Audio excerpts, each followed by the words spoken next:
Allah tabaraka wa ta'ala nous dit dans le Saint-Coran wa min ayati, c'est parmi les signes de Dieu, les signes divins. An khalaqa lakum min anfusikum, il a créé de vous pour vous. Azwaja, des épouses. Litaskunu ilayha, afin de vivre avec elles. Ça nous renvoie litaskunu ilayha au terme sakina, la sérénité. Afin de vivre sereinement avec elles. Wa ja'ala bainakum mawaddatan wa rahma, et il a mis entre vous al-mawadda, l'affection, la bonté, wa rahma, la miséricorde. Il a mis cela, Allah Azza wa Jalla, entre l'homme et la femme, entre le mari et son épouse. C'est ce qu'il doit avoir. Mawaddatan wa rahma. Inna fi dhalika la ayat liqawmi yatafakkarun.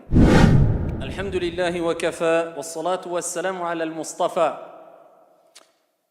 Allah subhanahu wa ta'ala a créé l'homme et a créé la femme. Il a créé avant tout Adam alayhi salam et ensuite son épouse Hawa. Et Allah tabaraka wa ta'ala a décidé et a décrété que l'homme allait épouser la femme afin qu'ils vivent pas dans un esprit, pas dans une ambiance de guerre, mais dans un esprit fraternel et une ambiance d'entraide, d'amour et d'affection. Tout simplement parce que le mariage doit être ici amour et paix et pas guerre et querelle. Alors malheureusement, des gens ont oublié que vivre avec son conjoint ou le conjoint avec sa conjointe dans une mauvaise ambiance, eh bien ça détruit toute ta vie. C'est pour ça qu'il est dit, je préfère, ou plutôt, il est dit, la personne la plus heureuse est celle qui trouve le réconfort, l'amour, l'affection, la paix à la maison, même si l'ensemble des gens à l'extérieur sont contre lui. Et la personne la plus malheureuse est celle qui ne retrouve pas cette paix intérieure quand il rentre chez lui, ne retrouve pas cette entraide, cette affection, cette bonne entente à la maison.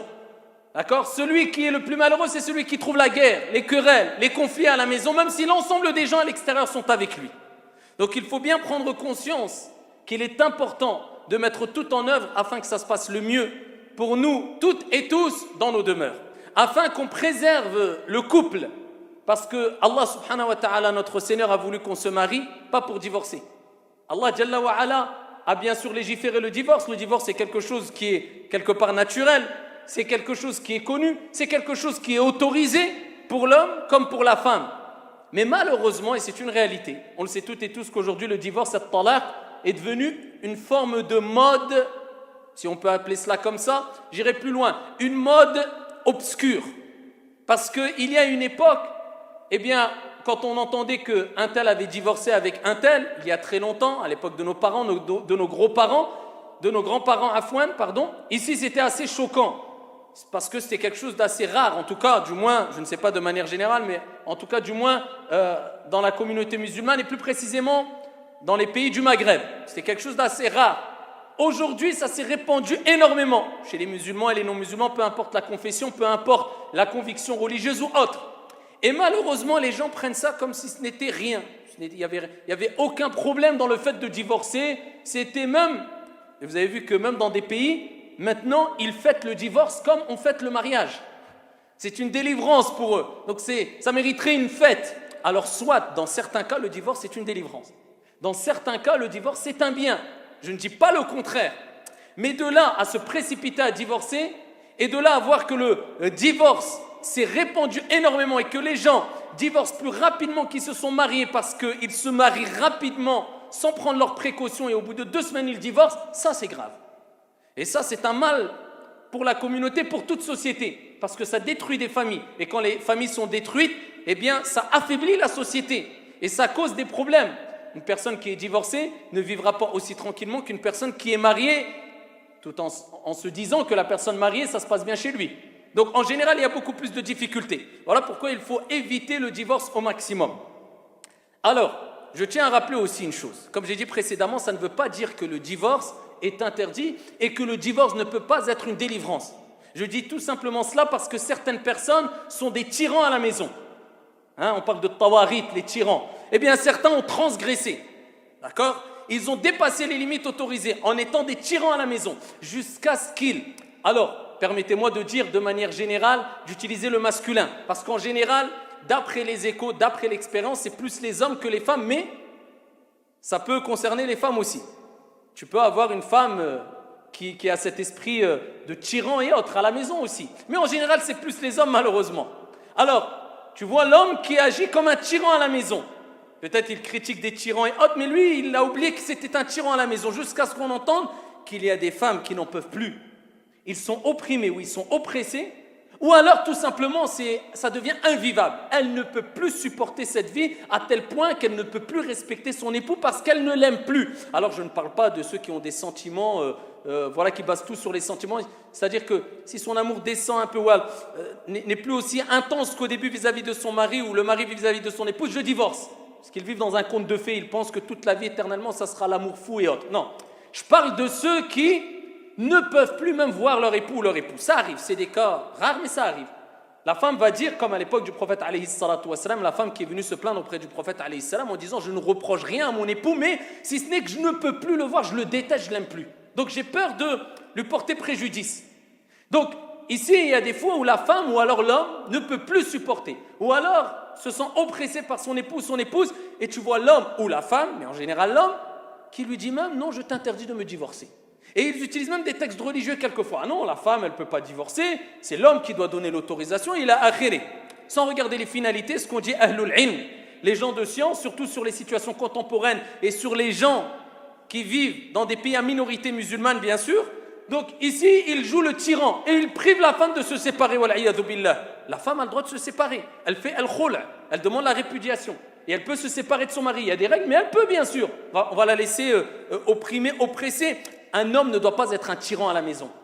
Ton épouse n'est pas une esclave. Ce n'est pas, tu ne dois pas réagir avec elle comme si tu dois faire ça. Le musulman, il propose, il n'impose pas. Il agit avec sagesse et intelligence, pas avec dureté et tyrannie. Et des gens pensent que chez eux, leur épouse c'est une esclave. Ou bien, ça peut arriver, des femmes qui vont penser que leur mari c'est un esclave. Ça arrive aussi. Mais en général, c'est plus l'homme. Allah tabaraka wa ta'ala nous dit dans le Saint-Coran, wa min ayati, c'est parmi les signes de Dieu, les signes divins. An khalaqa lakum min anfusikum, il a créé de vous pour vous. Azwaja, des épouses. Litaskunu ilayha, afin de vivre avec elles. Ça nous renvoie litaskunu ilayha au terme sakina, la sérénité. Afin de vivre sereinement avec elles. Wa ja'ala baynakum mawaddatan wa rahmah.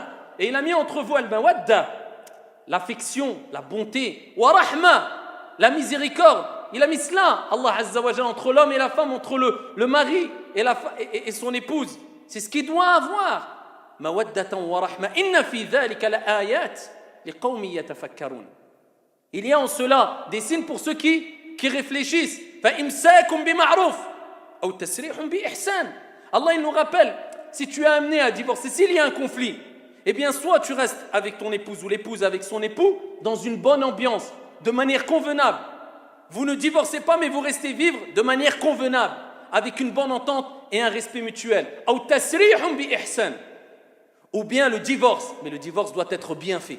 C'est pas dans la guerre. Tu l'as rencontré dans la paix et l'amour. Eh bien, si tu es amené à divorcer, vous divorcez dans la paix et l'amour, dans le respect. Parce que le musulman ne bafoue pas tout ce qu'il a comme foi et comme conviction une fois qu'il y a une épreuve et qu'il y a un problème. Allah dit, n'oubliez pas le bien qu'il y a entre vous, du début jusqu'à la fin. Tel doit être le comportement de la personne sage et perspicace et clairvoyante. Et c'est pour cela qu'il est important de rappeler quelques règles afin d'éviter cela.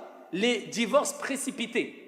Parce que des gens divorcent, mais de manière précipitée. Alors, d'un point de vue religieux, vous savez que si on dit anti taliqa, ton épouse, ou un autre terme avec l'intention de talaq, avec l'intention de divorce, une parole claire, tu as eu l'intention de divorcer, que tu lui dis je te divorce, ou bien c'est fini, ou bien une autre parole, le divorce, il a lieu.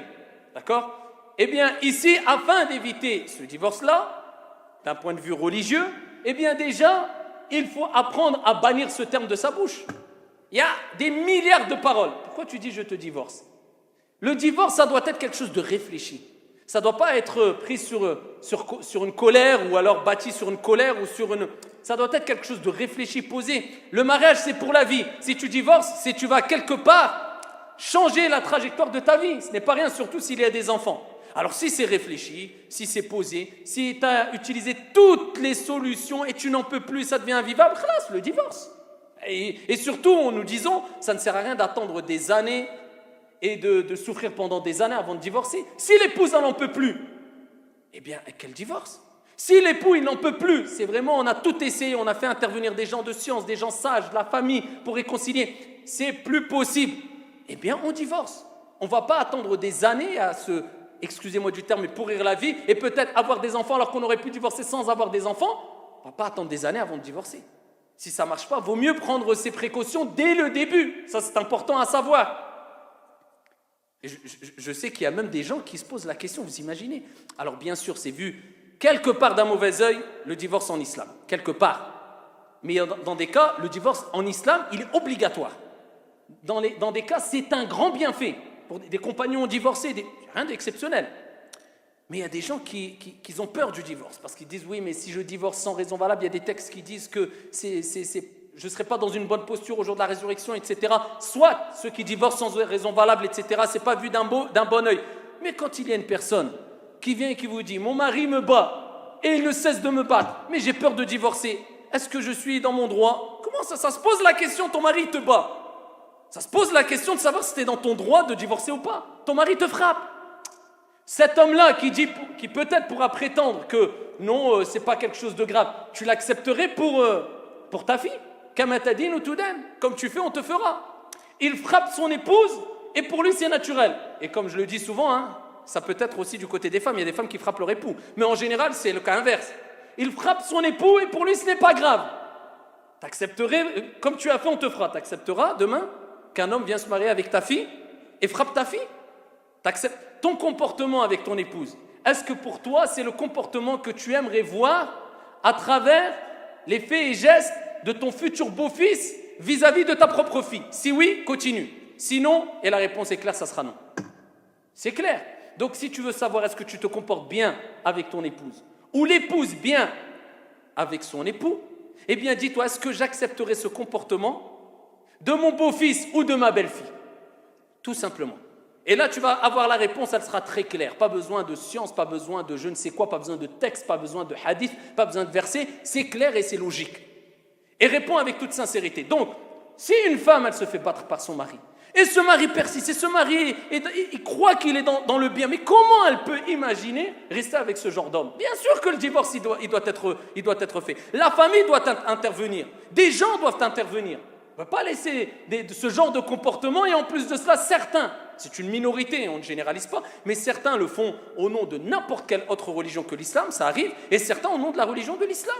Wal'iyadhu billah. Subhanallah, Aïcha radiyallahu anha wa ardaha, quand elle a témoigné du comportement du prophète alayhi salatu wassalam, elle a dit Wallahi, le prophète alayhi salam n'a jamais levé la main, c'est pas frappé, levé la main envers ou vis-à-vis de l'une de ses épouses, envers quelqu'un de sa famille, envers un de ses enfants, envers jamais. Alayhi afdalus salatu wa azkat taslim. Laqad kana lakum fi rasulillahi uswatun hasana. Vous avez certes dans le message d'Allah un excellent exemple. Et ensuite peut-être rubbama tu verras cette personne qui sort de chez lui et les gens le prennent pour un pieux vertueux.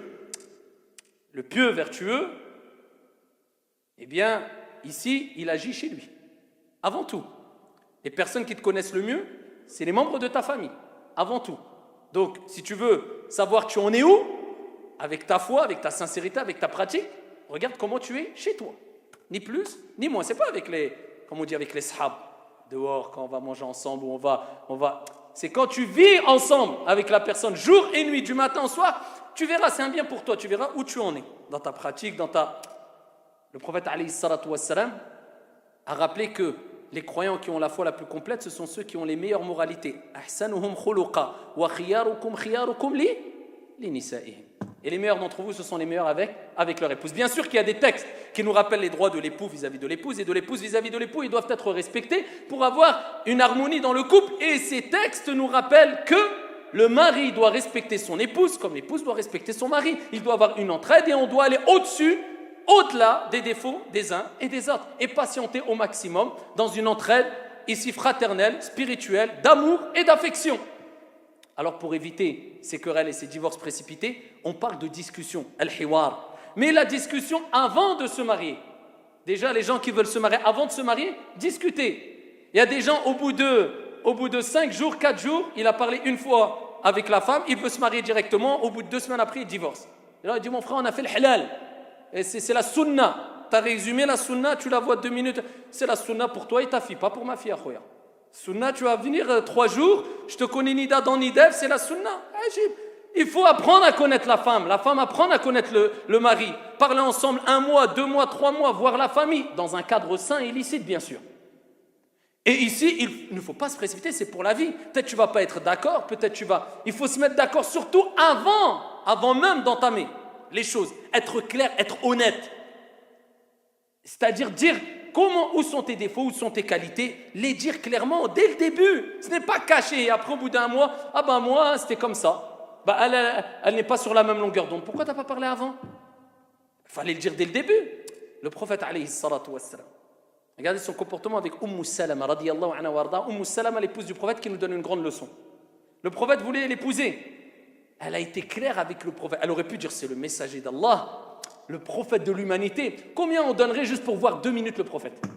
Elle a l'opportunité de vivre avec le prophète, d'être son épouse, appelée Mu'minin, la mère des croyants.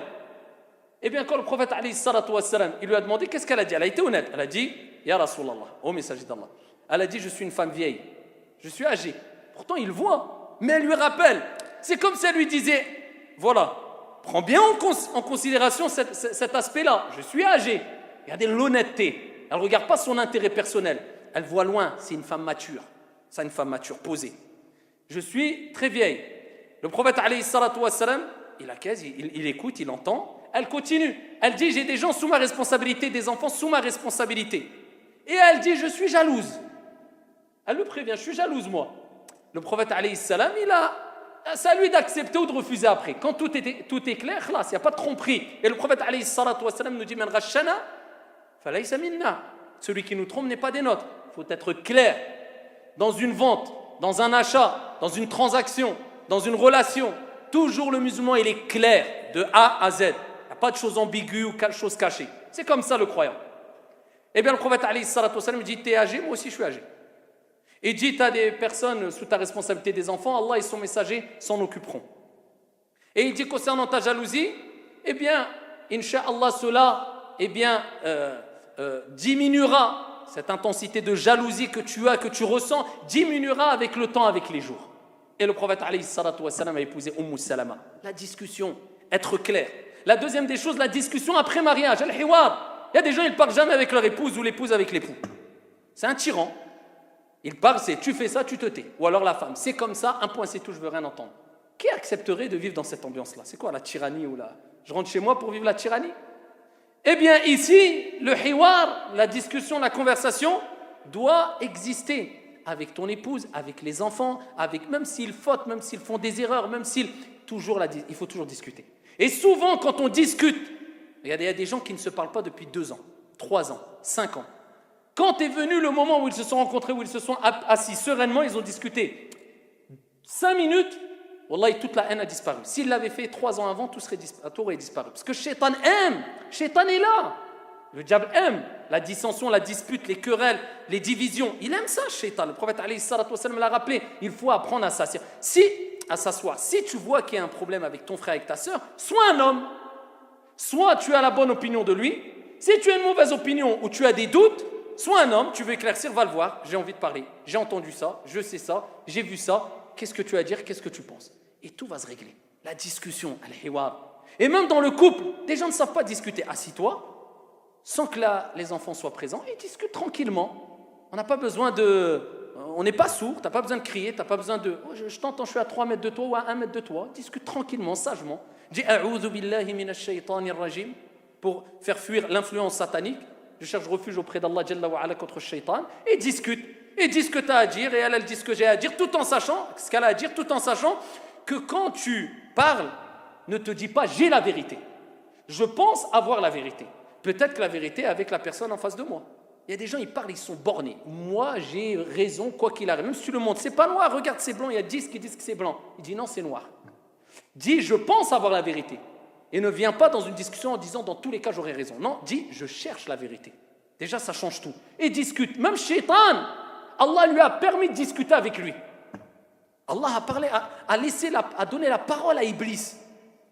Allah Azza wa Jalla a répondu aux anges qui se sont dit ici la faible connaissance qu'ils ont par rapport à leur Seigneur tabaraka wa ta'ala. Quand Allah a créé Adam alayhi salatu wassalam, ils ont dit tu vas créer celui qui va répandre le sang et la corruption sur terre. Allah azza wa jalla a dit, il leur a répondu. Allah subhanahu wa ta'ala leur a rappelé que Adam alayhi salam, il y avait une sagesse dans sa création, il les a éprouvés les anges, quand Allah il a enseigné le nom de toute chose à Adam, et il a dit va et enseigne leur... Donc Allah il n'a pas réagi avec dureté en disant quoi? C'est moi qui parle, vous vous taisez. Et toi, ton épouse, tu ne vas pas la laisser parler? Ou toi, ton époux, tu ne vas pas vouloir discuter avec lui? La discussion, al-hiwar. Et ça c'est quelque chose qui manque beaucoup dans les couples ou dans les relations entre les parents et les enfants. C'est froid. Pas de discussion. Son fils ou sa fille discute à peine. Ou alors du favoritisme. Plus sa fille que son fils ou son fils que sa fille. Ou plus... Pas de favoritisme. Tous au même piédestal. C'est comme ça l'islam, c'est l'équité, c'est la justice. Donc il faut rentrer aussi dans la discussion. Et aussi, il faut rappeler les qualités. Ici, il y aura des défauts chez ton épouse et des défauts chez toi. Par contre, il faut être mature et savoir mettre en avant les qualités et effacer les défauts. Le prophète alayhi salatu wassalam fi sahih, il dit qu'un croyant ne déteste pas une croyante. S'il déteste une chose en elle, qu'il regarde une qualité qu'elle a, afin d'oublier la chose qu'elle a qui n'est pas bon, le défaut, la déficience, le kullu bani Adam. Ici, tous les enfants d'Adam font des erreurs, font des péchés. Donc ta femme n'est pas parfaite comme toi tu n'es pas parfait. Al-kamalu lillahi azza wa jal. Donc il faut apprendre à mettre en avant les qualités. Elle a ce défaut, elle a ceci, mais regarde toutes les qualités qu'elle a. Voilà comment doit réagir le croyant et la croyante. L'être humain de manière générale, c'est ça la personne honnête. Tout le monde a des défauts. Il y a des gens quand ils jugent, on a l'impression qu'ils sont parfaits. Ah, il a des qualités, mais dommage qu'il a ça. Et dommage que toi, la montagne de défauts, c'est pas dommage toi? Dommage il a, oui mais regarde les qualités sont comme ça, tu me parles de défauts. Et peut-être même les défauts que tu vois, ce ne sont pas des défauts. Peut-être c'est des défauts pour toi, mais ce n'est pas des défauts. Donc ici il faut mettre en avant les qualités, c'est ce qu'elle a fait Khadija. Radiyallahu anha wa ardaha. Regardez les épouses du prophète alayhi salatu wassalam, vous connaissez l'histoire quand le prophète est parti. Il était à Ghar Hira, la montagne où il a eu, la grotte où il a eu la révélation al-Wahi. Et il est descendu et il a dit Zammilouni, Zammilouni, couvrez-moi, couvrez-moi. Il était terrifié. Il a vécu une grave épreuve. La première personne qui a remonté la morale à la meilleure créature sur la surface de la terre, qui parle avec l'ange Gabriel et qui a vu le paradis et qui est... C'est une femme. C'est son épouse, c'est Khadija radiyallahu anha wa arda. Vous avez vu al-thabat, vous avez eu la maturité, vous avez eu le charisme. Une femme qui n'a même pas encore... elle n'est même pas encore baignée dans l'islam. Elle voit son époux descendre. Terrifiée, elle lui raconte une histoire extraordinaire. Eh bien, elle leur a fermé. Wallahi la yukhzika Allahu abada. Prophète terrifié, il tremble, il a peur. Par Allah, ton Seigneur ne t'humiliera jamais. Et ensuite, elle lui rappelle ses qualités. Regardez, les qualités, ça remonte le moral. Elle lui a rappelé ses qualités. Elle a dit, tu aides le pauvre, tu donnes la nourriture, tu viens en aide à la personne qui est touchée par une injustice, tu viens... Elle lui a rappelé ses qualités. C'est ça dans le couple, normalement, on doit se rappeler mutuellement les qualités. On doit se rappeler mutuellement les qualités. Et c'est pour cela que j'ai commencé avec discuter avant de se marier. Parce que des personnes disent, oui, mais moi, bien que je fasse énormément d'efforts, elle, c'est un mur que j'ai, ou lui, c'est un mur que j'ai. Eh bien, est-ce que tu as discuté comme tu discutes maintenant avec elle, avant de te marier avec elle? Non, je me suis précipité. Eh bien, voilà. Qui t'a dit de te précipiter? Maintenant, tu dois faire avec. Et maintenant, ici, tu dois fournir le maximum d'efforts à travers des invocations, car c'est Dieu qui change les cœurs. La meilleure des causes, pour qu'Allah Azza wa Jal réconcilie entre l'homme et la femme, rectifie le mauvais comportement de l'époux ou de l'épouse, c'est ad-du'a. Fais des invocations. Tu lui dis peut-être combien de fois tu invoques dans ta prosternation. Entre l'adhan et l'iqama, quand il pleut, quand tu jeûnes, les moments propices à l'acceptation de l'invocation, pour qu'Allah fasse de ta femme une femme vertueuse que tu aimes, qu'Allah Azza wa Jal fasse de ton époux un homme vertueux que tu aimes. Peut-être il te dira jamais. Eh bien tu crois quoi? Ici, il faut faire les causes, et la plus grande des causes, c'est le dua. Donc lève tes mains et invoque Allah subhanahu wa ta'ala. Et parmi les causes aussi, c'est ce que je viens de citer précédemment. Et attention aussi à être parmi ou à faire partie des gens, je terminerai avec cela, qui ne sont pas là pour réconcilier, pour séparer. Parce que quand il y a un problème entre couples, attention, on ne va pas voir n'importe quelle personne. Ça, on le dit, on le répète. On ne va pas voir une personne simplement parce qu'il fait imam dans une mosquée. On a l'impression, ça y est, il peut tout résoudre comme problème. Il faut que ça soit une personne sage, une personne d'expérience. Une personne sage, une personne d'expérience et dotée d'un minimum de science, qui sait comment réagir d'après ta situation bien précise. Donc ici, on va voir des personnes qui peuvent réconcilier entre le couple. Et quand tu trouves une personne comme ça, ne la lâche pas. Bien sûr, c'est rare. Maintenant, les gens vont voir un peu tout le monde et n'importe qui. Alors, je vous passe de ceux qui vont raconter qu'une version. Et même quelquefois, l'imam, il va écouter que l'homme ou la femme et il va trancher. Et ça, celui-là, il ne mérite même pas d'avoir l'appellation d'imam s'il réagit comme ça. Billah. Comment ça? T'écoutes qu'un parti? Ça existe où, ça? Dans quelle justice? Dans quelle religion? D'écouter qu'un parti, même si l'homme il pleure devant toi, même si la femme elle pleure devant toi. J'ai pas les deux devant moi, Allahu A'lam. Ni plus ni moins, c'est ça l'islam. Eh bien, ici, il y a des gens, ils vont à l'inverse. Qu'est-ce qu'ils font? Ils séparent. Et le prophète, alayhi salatu wassalam, dans le hadith rapporté par Abu Daoud, il dit Laysa minna, ne fait pas partie des nôtres. Celui qui, traduction du sens, celui qui va causer la séparation de l'homme avec son épouse. La personne va monter la tête à sa femme de telle sorte qu'elle va divorcer avec son époux. Ou alors vice-versa à l'époux, de telle sorte que l'époux divorce de son épouse. Le prophète il dit Laysa minna, il ne fait pas partie des nôtres. Et ça fait partie des graves péchés, wal'iyadhu billah. Et cette personne devra en rendre des comptes. Au jour de la résurrection, cela aura un impact négatif dans sa vie. Kama tadinu tudan. Comme tu as fait, on te fera. Donc, barakallahu fina wa fikum. Rappelez-vous que at-talaq, c'est une chose qui peut arriver, ça peut être un bien. Et si on voit qu'on n'en peut plus, et qu'une personne de science et d'expérience nous a conseillé de divorcer, qu'on divorce rapidement avant d'empirer les dégâts. Et par contre, si c'est pour un oui ou pour un non, ou pour une divergence de je préfère les draps blancs, toi tu préfères les draps roses, ou je ne sais quoi, eh bien ça, ya ibadallah, ittaqullah, craignez votre Seigneur tabaraka wa ta'ala, c'est pas un jeu. Il faut patienter, et dans tout couple, même dans les couples du prophète Mohammed alayhi salatu wa sallam, dans les relations que le prophète alayhi salatu wa sallam avait, eh bien, ici, le prophète était rentré dans des conflits. Ça n'a pas été toujours une vie sans aucun désaccord avec ses épouses. Loin de là, alors que dire de toi et de moi? Wallahu ta'ala.